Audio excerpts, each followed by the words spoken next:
और जितने यहाँ पे मेरे सारे गेस्ट बैठे हुए हैं सबको नमन। तो अब मैं स्टार्ट करता हूँ कि देखिए बचपन में क्या था कि मैं रूमेटिक अर्थराइटिस पेशेंट था।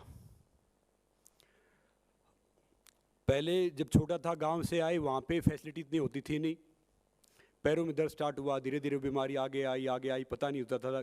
किसी डॉक्टर को दिखा रहे हैं, किसी वैद्य को दिखा रहे हैं, कहीं दिखा रहे हैं, सब कहते थे कि कुछ नहीं भैया पेट खराब है, कीड़े हो गए हैं, कोई कुछ कहता कोई कुछ कहता। फिर धीरे धीरे वो बीमारी इतनी फैल गई कि मैं एक कदम चल नहीं सकता था, अपने हाथ से अपना मुंह धो सकता था, मैं नेचर कोल के लिए नहीं जा सकता था, मैं इवन खाना खाने के बल भी नहीं रहा, क्योंकि ये ज्वाइंट काम करना बंद कर गए थे, मैं स्ट्रो पे आ गया था। फिर घर वालों ने ऐसे छोटा मोटा कोई प्लॉट बेचा, पैसे इकट्ठे किए, मुझे दिल्ली के एक अच्छे हॉस्पिटल में लेके आए। तो उन्होंने बोला मुश्किल से ये 6 महीने जिंदा रहेगा या 1 साल जिंदा रहेगा, क्योंकि ये बीमारी डेथ के साथ ख़त्म होती है, जाती नहीं है। मगर मैं आप सबको कह रहा हूँ, मैं बाहर बैठा था उस टाइम पे, मेरी माँ ने कभी हार नहीं मानी और ना मैंने कभी हार मानी। तो हर चीज़ क्योरेबल है। तो पिछले 27-28 साल से मैं सब डॉक्टरों की इज्जत करता हूँ, क्योंकि कोरोना वॉरियर हैं सारे, अब तो मैं भी ऑनली डॉक्टर बन गया हूँ। मगर ना मैं कोई गोली खाता हूँ, ना मैं कोई टैबलेट खाता हूँ। मेरा ये मानना है कि नेचर से बड़ा कोई डॉक्टर है ही नहीं, उससे बड़ा कोई हील कर ही नहीं सकता। तो उनको मैं लेता हूँ, ना उनकी सलाह मानता हूँ, ना सुनता हूँ, ना कोई गोली खाता हूँ। तो पिछले 28 साल से मैं एक डिफरेंट स्पोर्ट्स में आया, रेसलिंग में आया। क्योंकि क्या होता था कि उस टाइम पे क्रिकेट का बैट आता था 30-40-50 रुपए का, बैडमिंटन ये सब गेम थे नहीं, इतने पैसे होते नहीं थे। लंगोट आता था 3 रुपये का, 5 रुपये का, कभी माँ ने सील दिया, कभी बहन ने सील दिया। तो ऐसे अखाड़े में चले गए। तो धीरे धीरे मैंने गांव में एक मिट्टी कुश्ती देखी, वहाँ पे पहलवानों को थोड़ा घी मिल रहा, थोड़ा दूध मिल रहा, थोड़े से पैसे मिल रहे। तो मैंने सोचा काश यार मैं भी पहलवान होता। तो फिर ऐसे धीरे धीरे करके आए। वो जर्नी बहुत टफ थी। आपको सबसे ज़्यादा वो मारते हैं जो कहते हैं ना कि I am there for you. कंबल वही खींचता जो पास होता है, कोई बाहर का नहीं आता। रिश्तेदार सारे सब ऐसे हंसी मजाक उड़ाते थे कि भैया ये बच्चा तो ऐसे ही अपाइज हो गया, ये सब हो गया। मगर उसके बावजूद जो फिर मैंने फेस किया ना, आगे एक नॉर्मल एक फिजिकल डिसेबल इंसान को आम इंसान के मुकाबले 3 गुना ज़्यादा मेहनत करनी पड़ती है हर चीज़ में। पैरों में जूते नहीं होते थे, बस का किराया नहीं होता था, सारी चीज़ें बहुत फेस किया। और अब तो स्पोर्ट्स में मैं कह रहा हूँ कि स्पोर्ट्स में अब एक कैरियर है। तब हम स्पोर्ट्स स्टार्ट करते थे, सिर्फ कंट्री रिप्रेजेंट कर लो नौकरी मिल जाएगी। फिर उसके बाद भाई की शादी, बहन की शादी, भाई की पढ़ाई, फिर थोड़ी पॉलिटिक्स, फिर ये जाएगा वो रहेगा। तो करते करते इक्का दुक्का मेडल आ गया तो बड़ी बात थी। मगर हमारा टारगेट वही था कि इंटरनेशनल हो जाओ। आजकल तो स्पोर्ट्स में कैरियर है, और मैं सब बच्चों को बोलता हूँ, तब कॉमनवेल्थ के 3-4 लाख रुपए मिलते थे, आज 3-4 करोड़ तो हरियाणा गवर्नमेंट देता है। एक साइन गलत कर दिया तो पैसे चले जाते थे, आजकल सब कुछ है। तो मैं ये इसलिए बात बता रहा हूँ कि देखिए हमने है ना, अब एक कैंपेनिंग भी लेके आ रहा हूँ मैं हेल्थ में। ठीक है, बोले ठीक है। मैंने कहा क्या करता है? बोली मेरा बड़ा बेटा है ना, वो तो बहुत लायक है, वो दुबई रहता है, इंजीनियर है। मैंने कहा बड़ी अच्छी बात है। बोली छोटा, बोली वो भी बहुत लायक है, अभी अमेरिका चला गया है। मैंने कहा बड़ी अच्छी बात है। मैंने कहा और? बोला नालायक है, जो उसके पैर दबा रहा था, जो उसको रोजी रोटी दे रहा है, वो नालायक है। जो बाहर के चला गया ना, अमेरिका चला गया, दुबई चला गया, वो लायक है। तो ये जो सोच है ना, ये सोच पता नहीं हमारी कब चेंज होगी।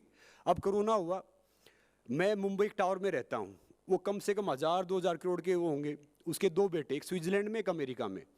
वो लेडी लास्ट स्टेज पे आ गई, उसको मैं खाना देता था, मैं अपनी जो डोमेस्टिक हेल्प उनको बोलता था मैं देता था। मैंने उसके बेटे को फ़ोन किया कि भैया आपकी माता जी आखिरी स्टेप, मतलब कुछ दिन बचे हुए हैं, उनकी आखिरी सांस गिन रही है। तो उस पट्टे ने पता क्या बोला? I have 30 days prior commitment. मतलब उसका 30 दिन का कमिटमेंट था, ऐसे अमेरिका वाले ने बोला। तो फिर बताओ ना कि हम किस उसमें दिखा रहे हैं, हम किसको दिखा रहे हैं कि भैया हमने बड़ी गाड़ी ले ली, या हमारे पास ये है, मेरा बेटा करोड़ों का पैकेज ले रहा है, मेरा बेटा वो सब कर रहा है। मैं कह रहा हूँ अगर आपका बेटा 5000 रुपये कमा रहा है और आपके साथ बैठे खाना खा रहा है ना, तो उससे धनवान, उससे मेरे कोई है ही नहीं। मगर ये हमारी सोच बदल गई है।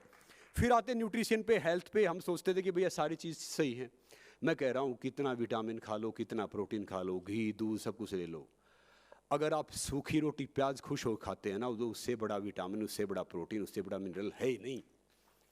तो ये सारी चीज़ें हैं ना। अब बहुत से क्या करेंगे, अब आजकल क्या करते हैं, ओ माय गॉड आपका 80 kg बेटा, आपको 160 ग्राम प्रोटीन खाना चाहिए, अच्छी बात है। आजकल के बच्चे क्या करें, पिज्जा खाया 500 कैलोरीज, जिम में गए 560 मैंने बर्न कर ली, आई हैव बर्न 560। अरे मैंने इतने स्टेप चल लिया, मैं इतने कर लिया। ये सब है ना माइंड गेम है, ये बैठा रखा है दिमाग में। मैं कह रहा हूँ कि बॉडी नेचर के हिसाब से चलती है, बॉडी साइंस के हिसाब से नहीं चलती। हम सारी चीज़ साइंस की, कोई किसी आदमी प्यास लगे, हम उसको बोलें कि भैया पानी का फॉर्मूला H2O ये करो और वो सारी चीज़ करो, तो उसकी प्यास बुझ जाएगी? प्यास तो पानी पीने से ही बुझेगी। तो एक्चुअली है ना, जब हम रियल लाइफ जिएंगे, रियल वो चीज़ करेंगे, तो तब जाके ये बात बनेगी। और आप सबको कह रहा हूँ, हमेशा हौसला जीता है, हथियार नहीं। आपके पास कितना ही कुछ, अगर आप में हिम्मत है, हौसला है, वो सारी चीज़ करने का वो है, तो मैं कह रहा हूँ कि ईट राइट इंडिया जो कैंपेनिंग है, ईट राइट समिट है, इसको हम गांव-गांव में ले जाके हर टच करेंगे। क्योंकि अब भी हमारे देश में तकरीबन 7 से 8 लाख, जैसे सर ने बोला, ऐसे बच्चे हैं जिनको भरपेट खाना नहीं मिलता है हर रोज़। अब भी ऐसी ढेर सारी फैमिली हैं जो एक टाइम खाना खा के सोते हैं। अब भी ढेर सारे 60% जो आम आदमी हैं जो आटे के लिए, दाल के लिए, रोजी रोटी के लिए फ़ाइट करते हैं। बस हमें उनको समझाना क्या है कि भैया ये देश ना सरकार से बनता है ना और किसी से बनता है। मैंने अपने हिस्सा काम कर लिया, आपने अपने हिस्सा काम कर लिया, दूसरों ने अपने हिस्सा काम कर लिया, तो हमारे लिए देश बनना वही स्टार्ट हो गया। तो ये देश वो है। और एक पुरानी कहावत है कि भैया मेरा देश मान तो मेरा क्या योगदान। हम सोचते हैं कि भैया नहीं, मुझे तो ये करना है, मैं ये सब करूँगा, मैं ये सब हासिल करूँगा। अगर हम सेल्फलेस सोचने लग गए ना, तो फिर देखो ज़िंदगी वही चेंज हो जाती है। ये थोड़ा सा आपकी सोच का चेंज है। जैसे अभी मैं मेंटल हेल्थ पे काम कर रहा था सर, मैं 11 बच्चों से मिला, बड़े मतलब इंडिया के वन ऑफ द बड़ी फैमिली के, जिसमें से अराउंड 4-5 लड़कियाँ थी, 4-5 लड़के थे। वो है ना सुसाइड के बिल्कुल लास्ट स्टेज पे थे। कोई हाथ धोता था तो 2 घंटे हाथ ही धोता था। एक लड़की को ये लगता था कि कोई सामने से आके मार रहा है, एक ऐसे हाथ करके जाता था तो हाथ ही करके जाता था। तो मैं कह रहा हूँ कि अब बोलते साइंस की भाषा में बोलें कि डोपामाइन कम हो गया, ये सारी कम हो गया, तो ये सब कुछ है। मैं कह रहा हूँ सब कुछ वैल्यूज़ पे है, इमोशंस पे है। हम वहाँ से आए हैं, पहले घर वाले पीटते थे, पड़ोसी पीटते थे, स्कूल में टीचर पीटते थे, फिर घर वाले पीटते थे। हमें आज तक पता नहीं कि स्ट्रेस क्या है, एंजाइटी क्या है, डिप्रेशन क्या है। आजकल बच्चे स्कूल में डांट दिया ना, ये डांट दिया भैया, ये इसका रिजल्ट कम हो गया, वो लेवल कम हो गया, क्योंकि उन चीज़ों को हम ही बढ़ाते हैं, हम ही वो करते हैं। जब हम एक्चुअली सही जगह जाएंगे ना, सही चीज़ करेंगे, तो फिर हम बेहतर करेंगे। तो मैं कह रहा हूँ कि कुछ भी आपको करना है, खाने का या हर चीज़ का, कोशिश करो कि भैया हम सब तो कर सकते हैं। अपना पेट तो चिड़िया, कौवा, चींटी सब भरते हैं। अगर हम किसी के लिए थोड़ा सा जरिया बन गए ना, तो ज़िंदगी वही है कि हम डिफरेंस क्या कर सकते हैं। इस समिट को हम गांव-गांव में कैसे पहुंचा सकते हैं, इस समिट को हम आगे कैसे कर सकते हैं। अभी मैं कई देख रहा था, और कई सुपरस्टार हैं या स्पोर्ट्स पर्सन हैं, वो 1000-2000 करोड़ के आदमी हैं, वो गुटखा बेचते हैं, वो और कोल्ड ड्रिंक की ऐड करते हैं।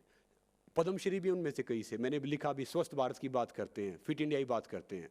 तो मेरा ही मानना है कि भैया जो आपके विचार है ना, उस पर रहो। मुझे आज भी याद है, मेरे अकाउंट में 920 रुपये होते थे, मुझे करोड़ों रुपया कोल्ड ड्रिंक का ऑफर आया था।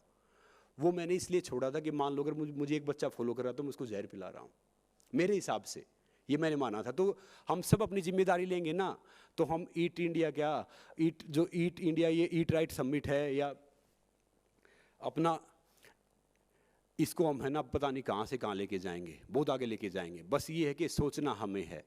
अगर हमने थोड़ा सा डिफरेंस पैदा किया तो हम आगे ज़रूर लेके आएंगे।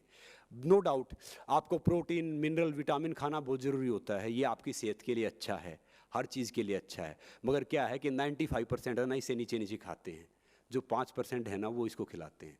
तो इसको भी खिलाना ज़रूरी है। अगर पहले हम सोचते थे ना कि जैसा आप खाते हो वैसा बनते हो, जैसा आप सोचते हो वैसा बनते हो। अब आपके ऊपर है कि आपको सोचना क्या है, आपको करना क्या है, आपका हर चीज़ उसमें है। वो एक पुरानी कहावत है कि जैसा खाएंगे न वैसा होगा मन, जैसा पिएंगे पानी वैसे निकलेगी वाणी, जैसी संगत वैसी रंगत। तो ये हमारे ऊपर है कि हम उन बच्चों को क्या संस्कार देते हैं, क्या चीज़ें देते हैं। एक्चुअली क्या है कि be kind to your mind.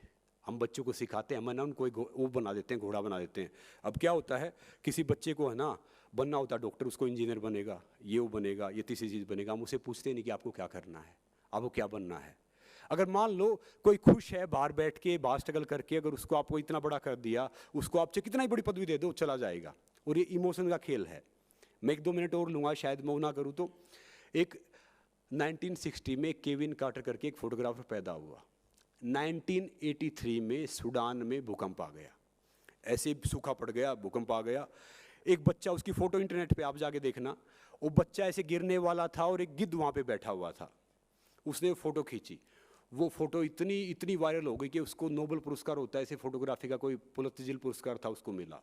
वो सिर्फ 33 ईयर्स की एज में वो इतना फेमस हो गया कि सब उसको पूछने लग गए।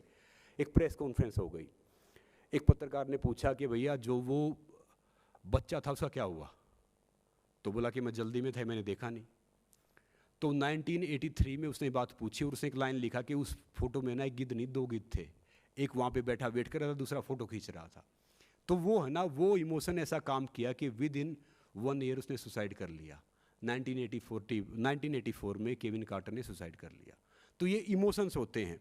तो मैं कह रहा हूँ कि सबसे बड़ा दान पता है क्या है? हेल्थ दान है। अगर आप किसी का माइंड कन्वेंस करते हैं, कुछ करते हैं, मुझे तब समझ में आया है। अब 160-65 बच्चों की फैमिली हो गई मेरी, कोई मुझे बोलता है कि भैया ये चीज़ करनी है, तो मैं सेल्फलेस सोचता हूँ कि कोई फ़र्क नहीं पड़ता भैया, क्या जाना है, कि करने वाला तो परमात्मा है, हम सब तो जरिया बनते हैं। तो हम इस चीज़ को और आगे लेके जा सकते हैं। नो डाउट हेल्थ का, खाने पीने का बहुत महत्व, मगर सबसे पहले महत्व ये है कि भैया हम अपनी सोसाइटी को क्या देते हैं, हम इस नेचर को क्या देते हैं। अगर हम नेचर के दोस्त बन गए, सोसाइटी के दोस्त बन गए, अपने दोस्त बन गए, बहुत से कहते हैं I am there for you, I am there for you. अरे भैया वो खुद ही अपने लिए नहीं होते, वो टाइम, वो बहुत कहते हैं ना कि बिजी हूँ, वो एक्चुअली बिजी, व्यस्त नहीं है, वो व्यस्त हैं। सबसे पहले आप अपने दोस्त बन जाओ, कम से कम अपने लिए 30 मिनट, 1 घंटा, 2 घंटा निकाल तो लो। जो अपने आप का दोस्त नहीं बना, किसका दोस्त बनेगा? वो सब है ना, बड़ी बड़ी बात करता रहेगा, सारी चीज़ करता रहेगा, उसे फ़ायदा क्या है? मैं सरकारी स्कूल में पढ़ा हूँ, आजकल IIT IIM या बाहर भी जाता हूँ, मैं बात करता हूँ, मैं बच्चों से ही बात करता हूँ हाउ टू लिव लाइफ। तो एक्चुअली वो हमारे ऊपर है कि हम कैसे संस्कार देते हैं, कैसे बच्चों को बड़ा करते हैं, किसी भी रिलीजन से हैं, कहीं से भी हैं, उनको ही तो सिखाओ कि भैया क्या है। तो इसीलिए मैं ज़्यादा बात कहूँगा नहीं, क्योंकि आप सब बहुत पढ़े लिखे हैं।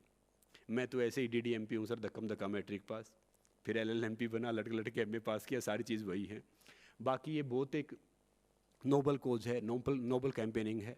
और जितने भी जो यूथ मेरे से जुड़ता है, 60-70 लाख जितने मुझे फॉलो करते हैं, तो मैं कोशिश करता हूँ कि वो मेरा परिवार है, कि मैं उनको क्या अच्छी चीज़ दे सकता हूँ, क्या बेहतर दे सकता हूँ। और मैंने हमेशा बोला कि स्वस्थ रहने का एक उसूल बता रहा हूँ, पहले ही मैंने बताया था, खाना भूख से कम, पानी डबल, वर्कआउट ट्रिपल और हंसना 4 गुना। और इसी में एक चीज़ और जोड़ लो, मालिक का नाम 100 गुना, वो यहाँ पे है।